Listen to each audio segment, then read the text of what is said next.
eventually he might be able to break through. Maybe as soon as this season if he can take down Kevin Durant, one of LeBron's most iconic rivals. And considering the real-life implications of these finals, it's safe to say that there's a little bit of extra pressure on Luka. This was when LeBron won his first championship, so if Luka doesn't get it done right now, he's cooked. But unfortunately, yet again, there would be some awful signs, as he would struggle in Game 1, while the OKC Big Three would all go off, taking a 1-0 lead over the Heat, meaning that Luka has to make some sort of comeback yet again. Nobody said it would be easy to step into LeBron's place, but it's also really strange how Luka seems to struggle in the playoffs specifically. The 2008 finals were a disaster, and so was last year, and right now it's not looking too good.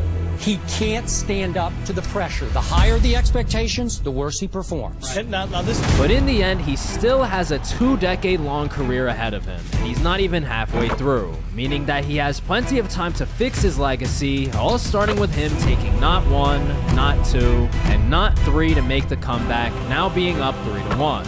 And while KD would steal a game, this one would end in Game 6, after a dominant turnaround by Luka winning his first NBA championship, to finally start his pursuit of LeBron's 4.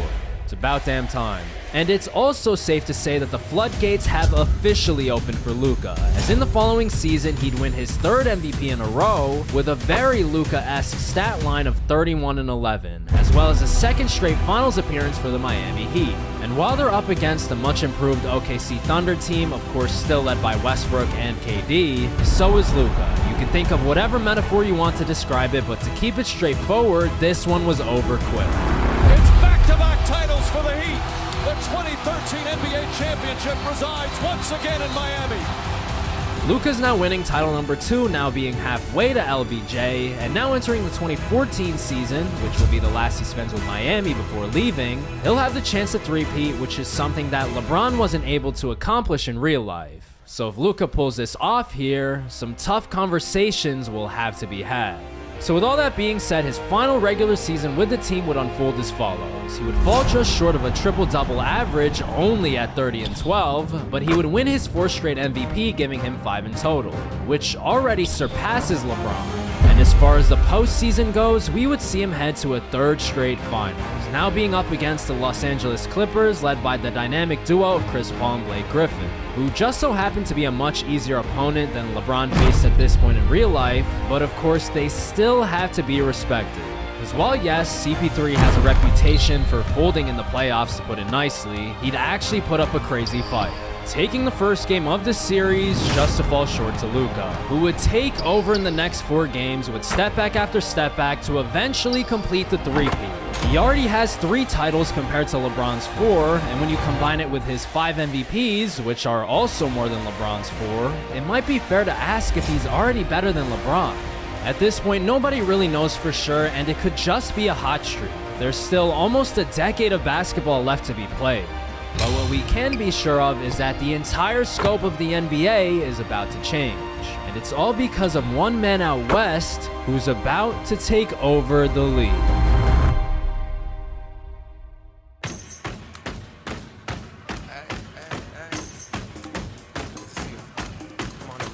And with that, Luka's homecoming is officially underway, and while he doesn't have the hometown ties of LeBron, he's returning to the Cavs with the goal of finishing what he started by bringing the city a championship, now pairing up with the electrifying scoring of Kyrie Irving,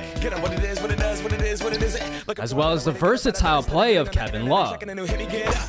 And of course, when you combine it with the dominance of Luka Doncic, it's no surprise that the Cavs would storm through the East in the playoffs.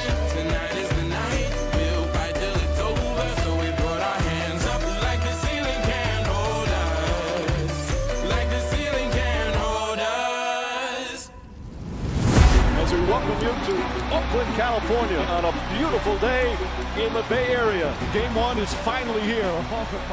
Which means that the 2015 NBA Finals would be a repeat of real life, with the Cleveland Cavaliers challenging the Golden State Warriors, who are led by Steph Curry, who's only at the beginning of what's about to be a legendary prime.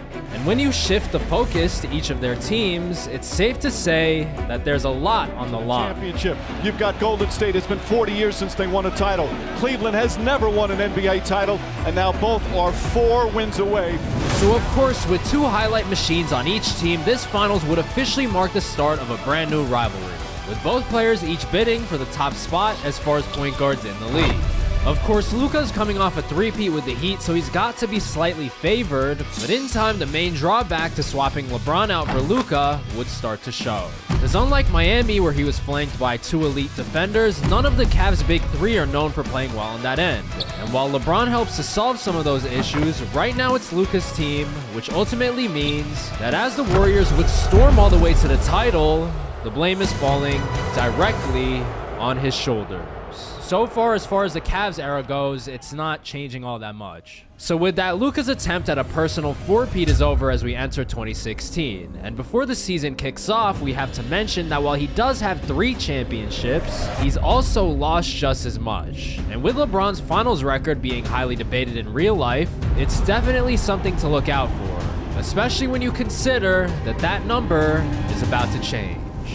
Crowd ready to roar here at Oracle Arena for game 1 of these NBA Finals, the rematch from last year. So it goes without saying that there's an immense amount of pressure on Luka to win here. And with the Golden State Warriors only winning 68 games compared to their real-life counterpart, who finished with 73, you can say that he has more favorable odds than LeBron to get this one done.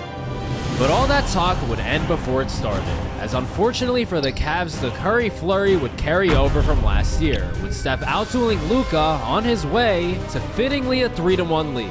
And while such a deficit would be the start of LeBron's most iconic moment, Luka would not be able to make a comeback, falling to the Warriors in 6, lowering his finals record to 3-4, now definitively giving up his spot as a top point guard and player in the league to Steph Curry. And it's about to get even worse. As in the 2017 season, the Warriors would make a major upgrade, signing Kevin Durant in a controversial move that makes Luka's decision to head to Miami seem like a vacation. Well, I'm viewing it as the weakest move I've ever seen from a superstar. Because to keep